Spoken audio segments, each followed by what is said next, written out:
Well, I have one, and it's probably been dealt with before, but in the Easter reading, when one of the women sees Jesus and he says, "Don't touch me, for I have not ascended to the Father," or something like that, and she's hanging on to him. Hmm. Uh, Obviously, he's not afraid of anybody touching him. Uh, I think the answer is that he doesn't want her to get too tied up in I being where they are. If he wants her to go to Jerusalem or something like Yes. that. Idea is don't cling to me here on earth. That the I didn't. He says I didn't yet ascended to my Father, So he's going to ascend to the Father, and then when he's in heaven, then it's okay to cling to him, but not here on. In my sense is I my personal explanation is I was and I mentioned that sometimes I was in crisis 5 years in the seminary, I see. and one smart priest told me, sorry, I didn't hear. One smart priest told me, warning, he says, don't try to reconstruct your previous experience. That never works. And that's true. We try to find Christ there where we have find him before. Okay. And idea is no, Christ will come in completely new way. Don't try to reconstruct what you have experienced before. For me, this is the essence of this. What chapter? I'm sorry. Genesis, Chapter what chapter? 31. You want me to start reading it, Father? Yes. Laban's Okay. sons were saying, Jacob had taken everything that belonged to our father. It is at our father's expense that he has acquired all this wealth. And Jacob also saw that Laban's manner towards him was not as it had been in the past. Yahweh said to Jacob, go back to the land of your ancestors where you were born, and I shall be with you. So Jacob had Rachel and Leah called to the fields where his flocks were, and he said to them, I can see that your father's manner towards me is not as it was in the past, but the God of my father has been with me. You yourselves know that I have worked for your father with all my might, and that your father has tricked me, changing my wages 10 times over, and yet God has not allowed him to harm me. Whenever he said, the spotted ones will be your wages, all the animals produce spotted ones. Whenever he said, the striped ones will be your wages, all the animals produce striped ones. Thus God has reclaimed your father's livestock and given it to me. Once when the animals were on heat, I suddenly saw in a dream that the he-goats covering the females were striped or spotted or piebald.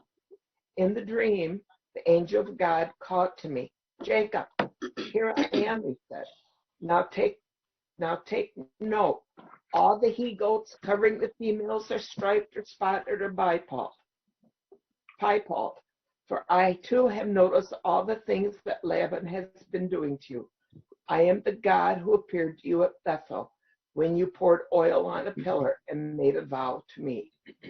On your feet then, leave this country and return to the land of your birth. In answer, Rachel and Leah said to him, are we still likely to inherit anything from our father's estate? Does he not think of us as outsiders now?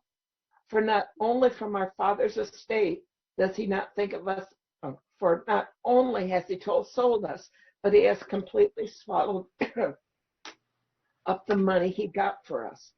All the wealth that God has reclaimed from our father belong to us and our children in any case. So do whatever God has told you. Forthwith, Jacob put his children and his wives on camels and drove off all his livestock with all the possessions he had acquired. The livestock belonging to him, which he had acquired at Paddan Aram, to go to his father Isaac at Canaan. Laban was away shearing his sheep. Rachel, in the meanwhile, had appropriated the household idols belonging to her father. And Jacob had outwitted Laban with the Aramean, so he would not be forewarned of his flight. Thus he got away with all he had. He was soon across the river, headed for Mount Gilead. Jacob, at the end, he first escaped from his brother. Now he escapes from his uncle. He's constantly escaping. And he cheats, he gets cheated. And this is going to change very soon. I don't know if we have any question on this part. I question the part about Rachel taking the idols. Well, I didn't have time. I wanted to check the Jewish commentaries on that. The family originally was polytheistic. And later on we'll see that Jacob will bury these idols. He will, if he truly has faith in only one God, he was supposed to destroy them, basically, you know. That's he later on he is going to bury them. For Rachel to do that, to make the idols a priority to her, was a wrong thing to be doing. At least that's how I would have taken it. Well, yes, everybody who believes in only one God, but you have to see Rachel comes from the family where her father believed in many gods. Okay, they had idols in the house. That right. Was religion of her household. So, and Abraham originally came from that family. There are so many midrashes about Abraham. I didn't include them ever, but that actually his father had the store with idols. Abraham's father had the store with idols. And I don't like this kind of midrashes where somebody is smart enough to figure out God. Normally, the whole Jewish religion is about God revealing himself to us.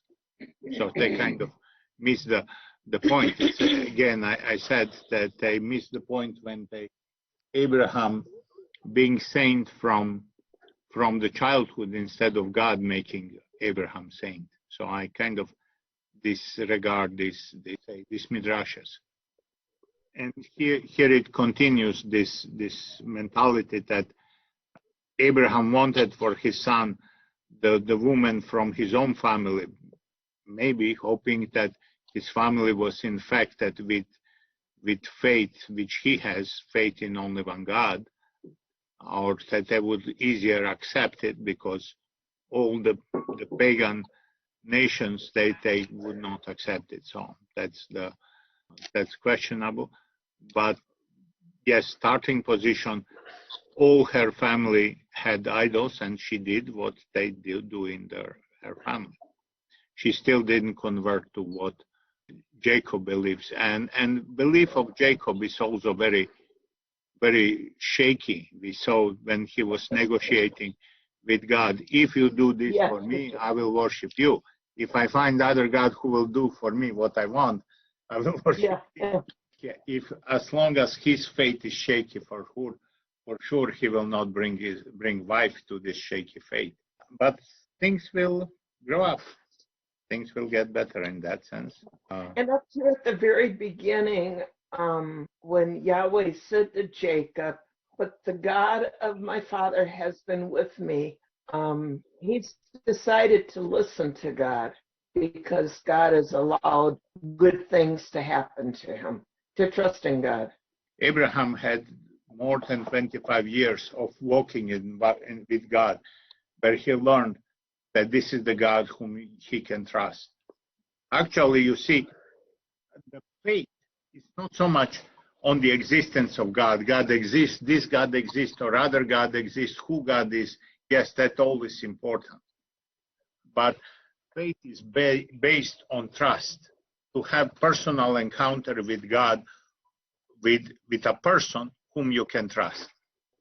I see that there are, and this is just my theory, I never, first basic level of faith, does God exist? Second level of faith, who is that God? And that's what Jesus Christ asked his disciples. What do you say who I am? To have knowledge, personal experience of that God, to know him. But then, the most important, to trust him. You may know God exists, you may know that he's powerful, but if you don't trust that this God has your best interest in mind, why you would follow that God? You understand? Yeah. Why you would? So, only reason to trust him is basically if you know he loves you. That's the essence. That's the essence from the Garden of Eden, where the devil convinced Adam and Eve that God doesn't look for their happiness, but God forbid them to eat from the tree of the knowledge of good and evil because God was jealous of their happiness. God didn't want them to be happy. God wanted to prevent to keep his own happiness. Like we can in any way diminish the happiness of God with anything what we do. Maybe this story may help. Let's say I have terrible cancer and no way, many doctors tell me there is almost no cure, no way to cure. And I have best friend who is a surgeon, and I have also chance to go to Australia to some famous doctor. Whom I'm going to choose? I bet I would choose my best friend, even if he's not famous doctor, because I know he would do what is best for me.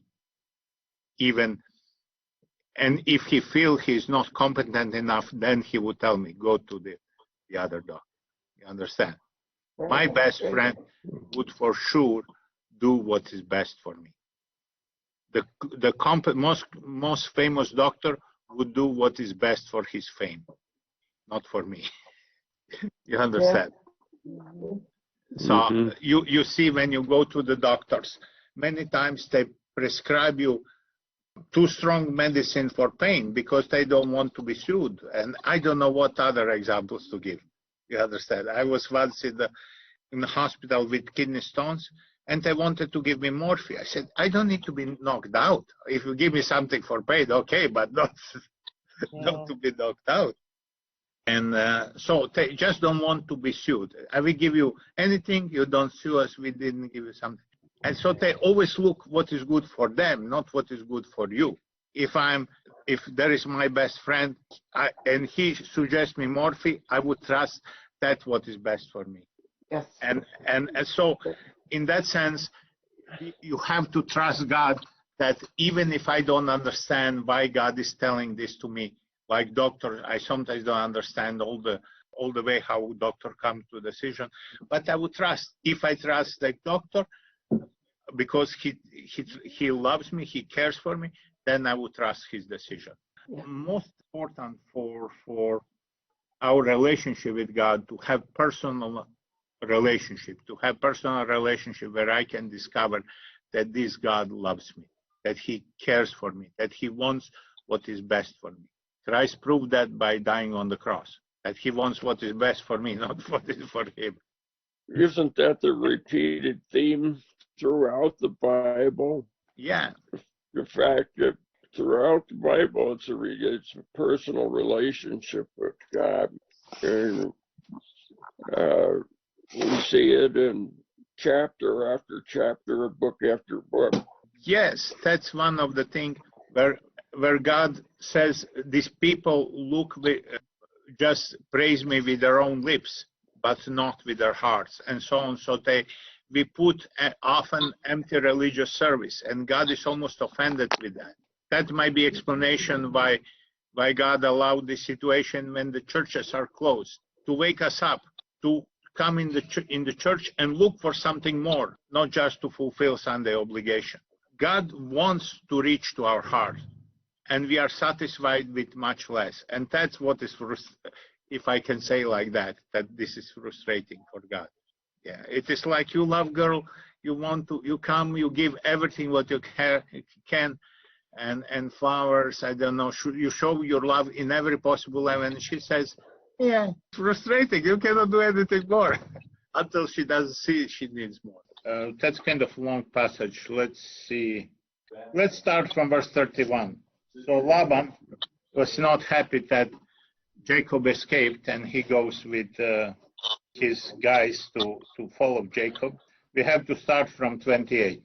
You did not even let me kiss my sons and daughters. You have behaved like a fool. It is in my power to do you harm, but the God of your father said to me last night, on no account say anything whatever to Jacob. Now it may be you really went because you had such a longing for your father's house. But why did you steal my God? Jacob answered Laban, I was afraid, thinking you were going to snatch your daughters from me. But whoever is found in possession of your gods shall not remain alive. In the presence of our brothers, examine for yourself what I have, and take what is yours. Now Jacob did not know that Rachel had stolen them. Laban went into Jacob's tent, and then went into Leah's tent, and the tent of the two slave girls, but he found nothing. He came out of Leah's tent and went into Rachel's. Now Rachel had taken the household idols and put them in the camel's litter and was sitting on them. Laban went through everything in the tent, but found nothing. Then Rachel said to her father, do not look angry, my lord, because I cannot rise in your presence, for I am as women are from time to time. Laban searched, but did not find the idols. Then Jacob lost his temper and took Laban to task. And Jacob said to Laban, what is my offense? What is my crime that you have set on me?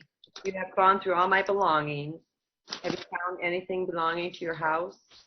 Produce it here in the presence of my brothers and yours, and let them decide between the two of us. In all the 20 years I've been with you, your ewes and your she-goats have never miscarried, and I have eaten none of the rams from your flock. As for those mauled by wild beasts, I have never brought them back to you, but have borne the loss myself. You claim them from me, whether I was robbed by day or robbed by night. In the daytime, the heat has consumed me, and at night the cold has gnawed at me, and sleep has fled from my eyes. These 20 years I have been in your house. 14 years I have worked for you, for your 2 daughters, and 6 years for your flock, and 10 times you have changed my wages. If the God of my father, the God of Abraham, the kinsman of Isaac, had not been with me, you would have sent me away empty-handed. But God has seen my weariness and the work done by my hands, and last night he delivered judgment. Okay, so I don't know if you have any questions on that. I don't have any comments if you don't have questions. He was not happy.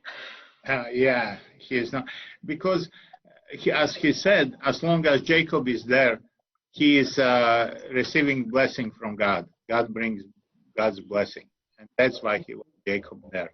And that will happen. Similar thing with Joseph. Wherever Joseph is, there will be the blessing, even if people are not welcoming him, because the promise of God is there with him. Okay, so in chapter 32, they parted the way. They made the altar, they offered the sacrifice on the mountain. Let's see, meeting with Esau. That's kind of. What verse? And the beginning of chapter 32, they offered the sacrifice there. But we don't need to read that. And actual end of chapter 31, they offer the sacrifice. Let's see, preparing meeting with Esau. That's dramatic. Let's read from chapter 32, verse 4. You will see there at least now one more cowardly side of Jacob. For Jacob says, I have been staying with Laban and have remained there till now. I have cattle and donkeys, sheep and goats, men servants and maid servants. Now I sending this message to my Lord, that I might find favor in your eyes. When the messengers returned to Jacob, they said, "We went to your brother Esau, and now he is coming to meet you, and 400 men are with him." In great fear and distress, Jacob divided the people who were with him into two groups, and the flocks and the herds and camels as well. He thought, if Esau comes and attacks one group, the group that is left may escape. Then Jacob prayed, "O God of my father Abraham, God of my father Isaac, O Lord, who said to me, 'Go back to your country and your relatives, and I will make you prosper.' I am unworthy of all the kindness and faithfulness you have shown your servant. I had only my staff when I crossed this Jordan, but now I have become two groups. Save me, I pray, from the band of my brother Esau, for I am afraid he will come and attack me, and also the mothers with their children. But you have said, I will surely make you prosper, and will make your descendants like the sand of the sea, which cannot be counted." He spent the night there, and from what he had with him, he selected a gift for his brother Esau: 200 female goats and 20 male goats, 200 ewes and 20 rams, 30 female camels and their young, 40 cows and 10 bulls, 20 female donkeys and 10 male donkeys. He put them in the care of his servant, herd by itself, and said to the servant, "Go ahead of me and keep some space between the herds." He instructed the one in the lead, "When my brother Esau meets you and asks, 'To whom do you belong, and where are you going, and who owns all these animals in front of you?' then you are to say, 'They belong to your servant Jacob. They are a gift sent to my lord Esau, and he is coming behind us.'" He also instructed the second and the third and all others who followed the herd, "You are to say the same thing to Esau when you meet him, and be sure to say, 'Your servant Jacob is coming behind us,' for he thought, 'I will pacify him with these gifts I am sending on ahead. Later, when I see him, perhaps he will receive me.' So Jacob's gifts went on ahead of him, but he himself spent the night in the camp. He tried to buy the reconciliation from his brother. It might work as well. He wasn't a very trusting man, was he? I think Jacob just seemed to have trouble with everybody and everything. Well, that's who Jacob is. Yes, I see that. First of all, the timeline. It has passed, if we add the years, if it has passed 20 years since he didn't see his brother. So he may hope that his brother cooled down a bit. But when he heard that his brother is coming with 500 men, that was not good news. So that didn't sound good. A bit of a panic. Yes. So he sends all these gifts to buy the reconciliation of his brother. One question, which is the first time I considered now, I never thought about that before. You see, God spoke to Laban and says, "You shall not harm Jacob." Okay? And Laban took it seriously. God appeared in whatever way and said, "You shall not harm Jacob." And Laban was intent to do something to Jacob. This comes back down. I'm going to get. And he backed up. He says, "I cannot do it." But God didn't do that with Esau. Why? I don't know the complete answer. I'm trying to find the answer. Same as. Well, Esau was a direct descendant of Abraham, was his son, and Grandson of Abraham. huh? Grandson, not son. Yeah, grandson. And but Laban wasn't, and I gotta believe Esau, because he thrived during this period of 20 years too. He, even though him and Jacob had such problems, and Jacob was terrible to him, and God chose Jacob over Esau. Could it be that God knew what was in Laban's heart, but he also knew what was in Esau's heart? He knew for sure, one and the other. I would more focus on Esau, on Jacob. Why Jacob has to deal in one way with Esau, in another way. Let me put the question in this way.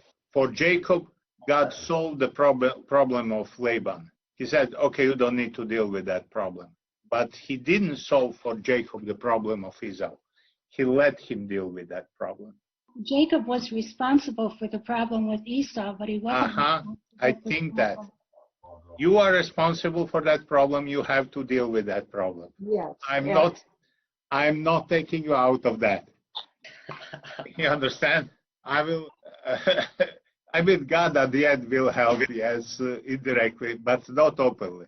You understand? And as Jacob approached Esau there, with Esau coming at him with the 5, Jacob was basically in deep, as you would say, deep doo-doo. Yeah, and I read, Esau, he forgives his brother. And you see, it's like when you have children, 2 sons who are fighting. You don't want to say to the stronger one, you cannot be the younger one. You come and say you have to reconcile. You have to forgive each other. You understand? You lead them. Work it out. You lead them that they may work out this problem. Okay? And, work it out. Just like, I don't know how many times as a parent you have said to your children when they're fighting, and you'll say, just work this out between you. Do not put me in the middle of this. Well, as an uncle, I did many times babysit my nephews, and when they were fighting, I never tried to find out who is right, who is not. Yeah. You fight over the toy, I take the toy. Yeah, who cares? None of them have it. Michelle, you want to say something? I would just agree. Yeah, I've learned that very quickly in motherhood. It's like, nope, you're going to fight. You all go to your room, separate corners, and nobody gets anything. You can't, because they tell you separate stories. Yeah. They all have their own view. And of course, in this story, the mothers had their own prejudices too. It's, they weren't actually saying, get along, figure it out, boys. They were like, oh, my son is better, my son is better. And I've seen that before too. Yeah, we see it in school too. Share a story of when we were children and my older brother and sister were fighting at each other. They just would not quit fighting, and my father had absolutely had it. And so he took them both to the basement. He took off his leather belt, and he was going to start whipping them with the belt, but they had to fight. He wanted them to fight each other because they constantly were fighting. And he said, fight or I'm going to whip you with the belt. And they refused to fight. They would not fight. And he put the belt away and he told them, then stop or I will take this route. You will both be punished. And that was the gist of it. But I remember that. Let's see. Probably we need next verses, 23 to 25. That same night, he got up, taking his 2 wives, his 2 slave girls, and his 11 children, crossed the ford of the Jabbok. After he had taken them across the stream, he sent all his possession over too, and Jacob was left alone. I don't know how you read it. My understanding is he is afraid of his brother. He sent his wives and children across, and he remained on the other side of the river or creek, whatever it is. Basically, if my brother kills them, I'm okay. That's how I see it, And we'll see in the next passage. He sends he divides the caravan in 4 parts. First, 1 slave girl with her children, another slave girl with her children, then one wife, then another wife with her children, and he remains behind. So if they get killed, he has time to escape. Not exactly the hero. Not really somebody who would fascinate you with his heroism. Write a character. He was, Well, I mean, that was probably practically a good decision on practical level, but not something what would impress somebody. Okay, so now interesting part. Let's see the wrestling from verse 26 to 33. Then someone wrestled with him until daybreak, who, seeing that he could not master him, struck him on the hip socket, and Jacob's hip was dislocated as he wrestled with him. He said, "Let me go, for day is breaking." Jacob replied, "I will not let you go unless you bless me." The other said, "What is your name?" "Jacob," he replied. He said, "No longer are you to be called Jacob, but Israel, since you have shown your strength against God and men and have prevailed." Then Jacob asked, "Please tell me your name." He replied, "Why do you ask my name?" With that, he blessed him there. Jacob named the place Peniel, because I have seen God face to face, he said, and have survived. The sun rose as he passed Peniel, limping from his hip. That is why to this day the Israelites do not eat the thigh sinew, which is at the hip socket, because he had struck Jacob at the hip socket on the thigh sinew.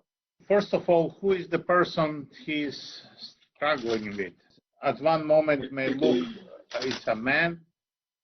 Another moment Jews will most of the time speak about the angel. On the other hand, Jacob says, "I have seen God face to face." So it's angel, it's God, it's man, whatever. About God and angel, let's go for a second to Abraham. That was chapter 18. There is one sentence we didn't follow. That's appearance of angels to Abraham. Chapter 18. Okay, I will read just. So Yahweh appeared to him at the oak of Mamre. So that means God appeared to Jacob, to Abraham, while he was sitting by the entrance tent during the hottest part of the day. By the way, I didn't mention there, many midrashes mention that it is God visiting the sick. Abraham was still sick after circumcision. So God visited him, shows that, and he looked up and there he saw three men. So it says God visited Abraham and Abraham saw three men. And then Abraham speaks in singular, "My Lord," he said. So there is so many writing rabbis why he is singular there. They always say he addresses only the most important. I don't know how he figured out which is most important. Probably one had the badge. I'm important guy.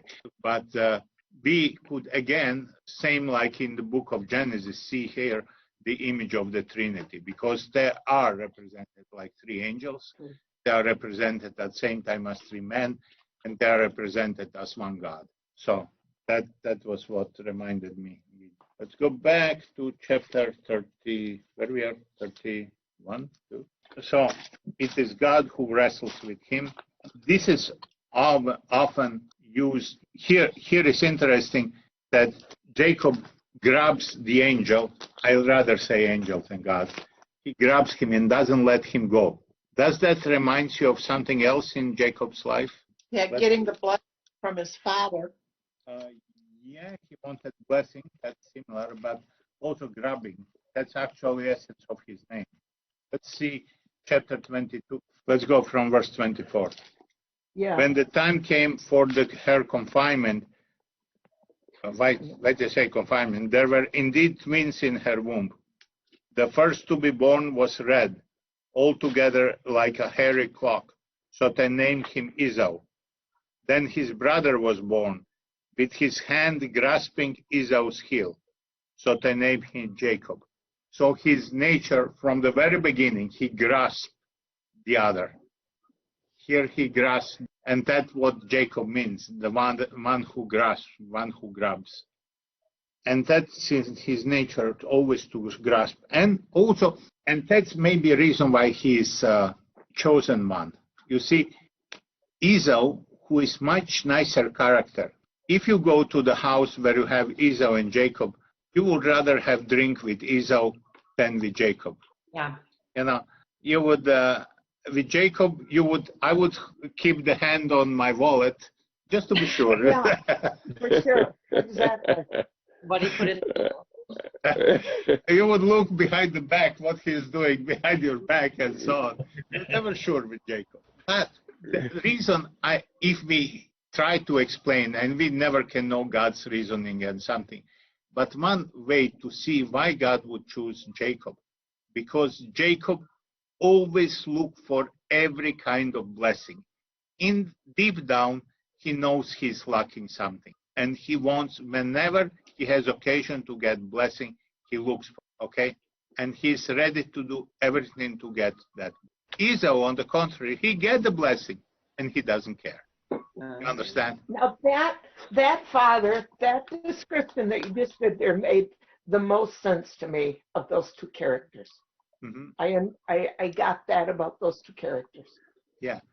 And this I is can see why God says, I gave you the blessing. You are firstborn. Yes. You could have everything, and you didn't care. You care more to fill your stomach. And this is why Jacob is one. So that's for us. That says, I don't care how big or wicked or whatever you are. Just if you want my blessing, you'll get it. If you see that what you need. Make sense? Mm-hmm. Can almost see yourself in some ways. Yeah. Yeah. I have a question on the verse that when he says, you are no longer to be called Jacob, but Israel, since you have shown your strength against God and man and have prevailed.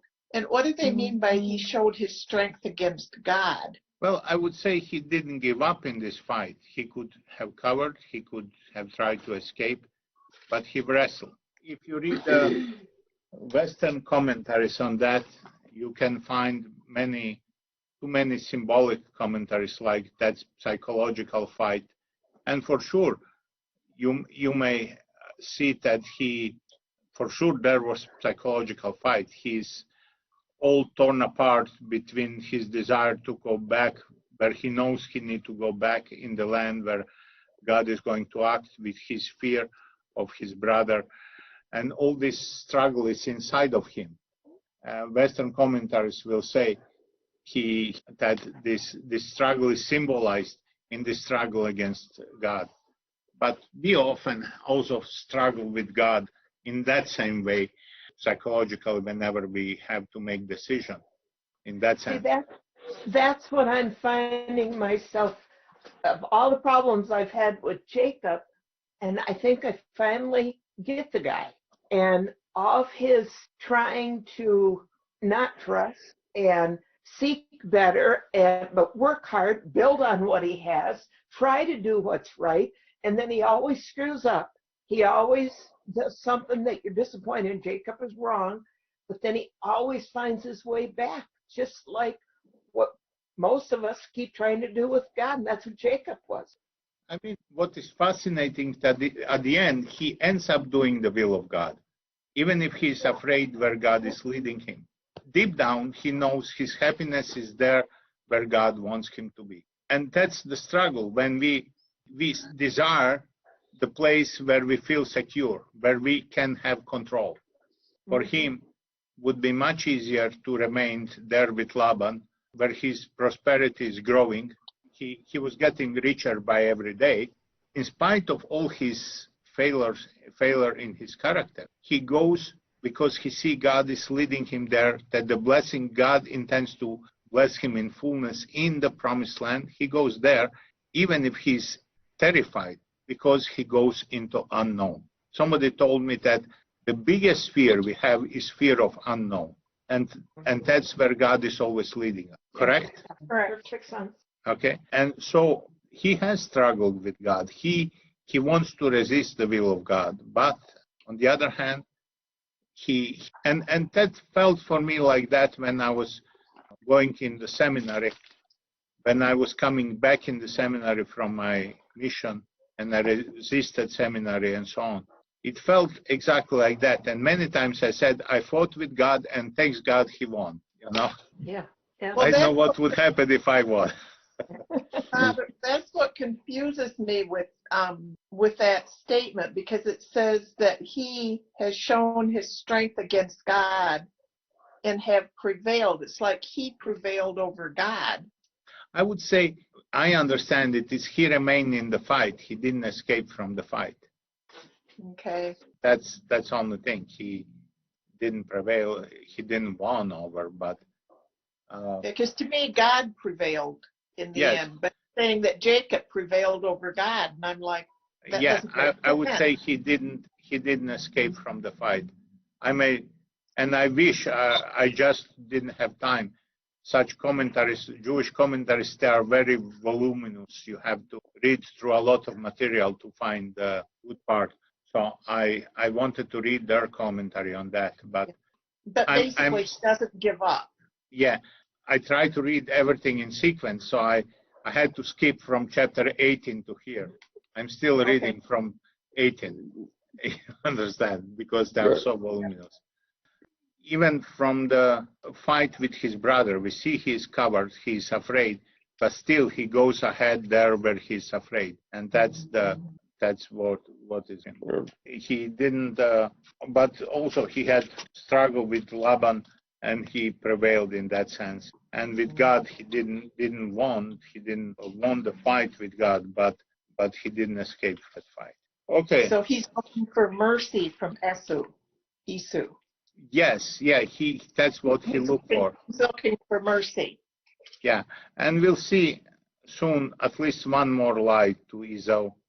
Then we are not going to see many more lies. Even now. I wanted to say after God changed his name to Jacob, we don't see him anymore lying. But then I remember there is at least one more lie. He just can't help himself. Well, there is time. It takes time to change the character. Yeah. Even with the help of God. Don't we know? It's Yeah. kind of funny. I kind of identify with him a little bit myself. That's With all what the I'm struggles saying. of life, you That's know, the and- purpose. That's the purpose. Yeah. To see ourselves there. Okay, let's go with chapter 33. Starting at the number 1. Yeah. Looking up, Jacob saw Esau coming, and with him 400 men. He then divided the children between Leah, Rachel, and the 2 slave girls. He put the slave girls and their children in front, with Leah and her children following, and Rachel and Joseph behind. He himself went ahead of them and bowed to the ground 7 times. Oh, I until was wrong. Sorry. He went ahead of them. I remembered that he was behind them. Okay. So he now, after the fight with God, he's braver man. He goes ahead. Sorry, I told you wrong. Go on. Until he reached his brother, but Esau ran to him. Then looking up, he saw the women and children. Oh, but Esau ran to meet him, took him in his arms. Wait a minute, my bifocals have left me. Esau ran to meet him, took him in his arms, threw himself on his neck, and wept as he kissed him. Then looking up, he saw the women and children. Who are these with you? He asked. Jacob answered, the children whom God has bestowed on your servant. The slave girls then came up with their children, and they all bowed low. Then Leah too came up with her children, and they all bowed low. Finally, Rachel and Joseph came up and bowed low. Esau asked, what was the purpose of that whole camp I just met? To win my Lord's favor, he replied. Brother, I have plenty, Esau answered. Keep what is yours. Jacob protested, no, if I have won your favor, please accept the gift I offer. For in fact, I have come into your presence as into the presence of God, since you have received me kindly. So accept the gift I have brought for you, since God has been generous to me and I have all I need. And he urged him, and Esau accepted. Esau said, let us break camp and move off. I shall go beside you. But Jacob replied, as my Lord knows, the children are weak, and the sheep and cows which have calved make it hard for me. If they are driven too hard, even for one day, the whole drove will die.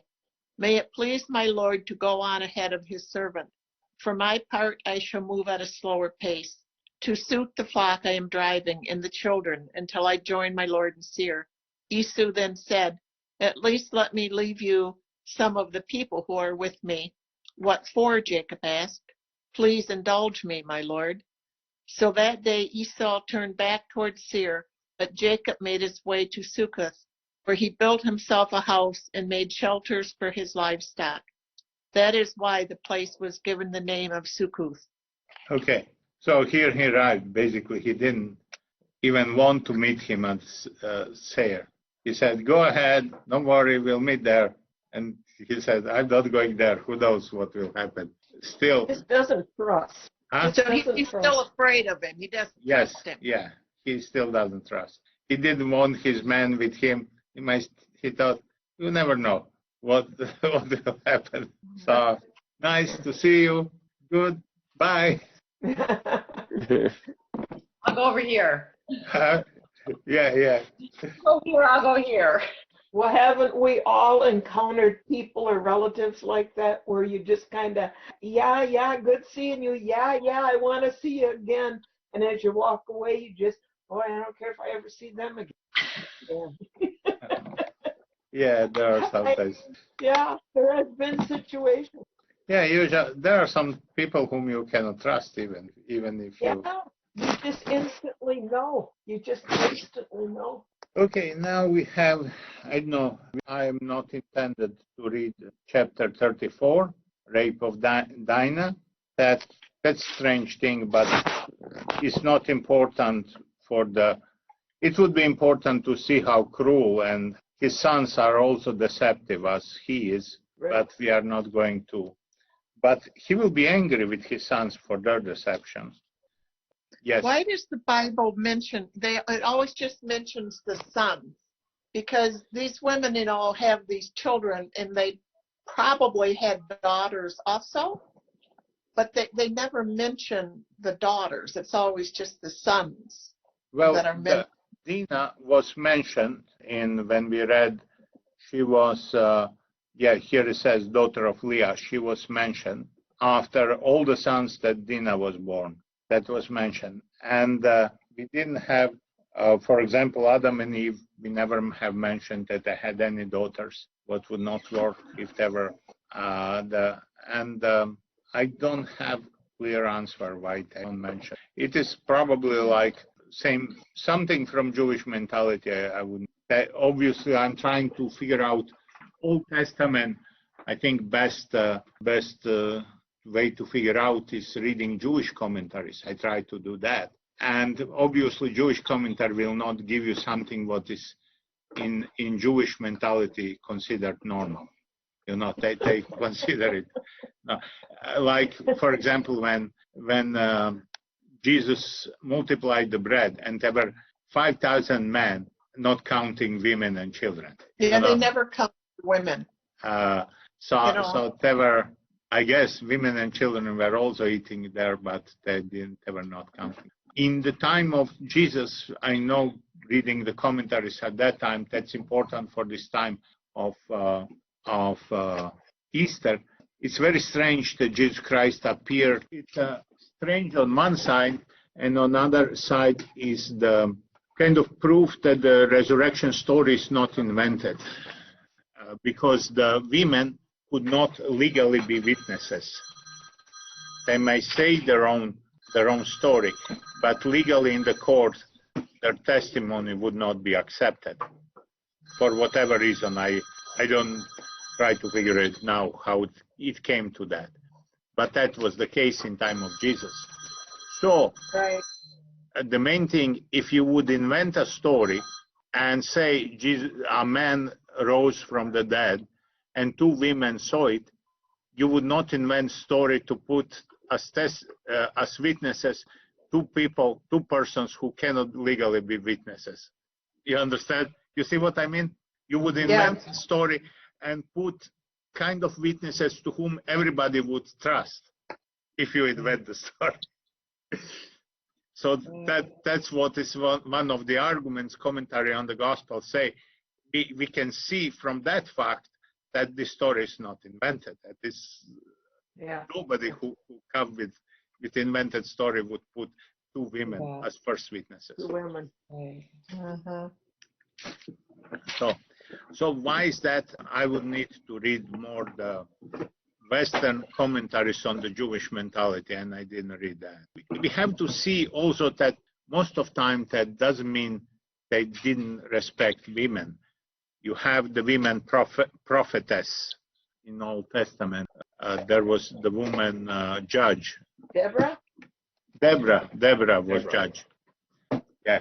So they did have their share of the women whom they respected and so on, whom they had prophetess. Also in New Testament we had Anna, who was prophetess in the temple. Women were seen as somebody who needed. Basically, they were considered property and had no rights. Unless their husband died and left them in a money where they could support themselves. Yeah, they could. Basically, you see that there was most of the work at that time was manual work in the field or shepherds. There was one shepherdess. Who was shepherdess? We saw Leah and Rachel was shepherdess. Rachel was a shepherdess. Yeah, so they did work like that, but most of the work was manual work, so more fit for men. And also, I guess there was something about not working in the single woman with a group of men, where most of the other workers were men. That was probably looked bad at. Yeah. So I would not so oversimplify that and say that there was for sure some of this mentality, but I think that's oversimplified.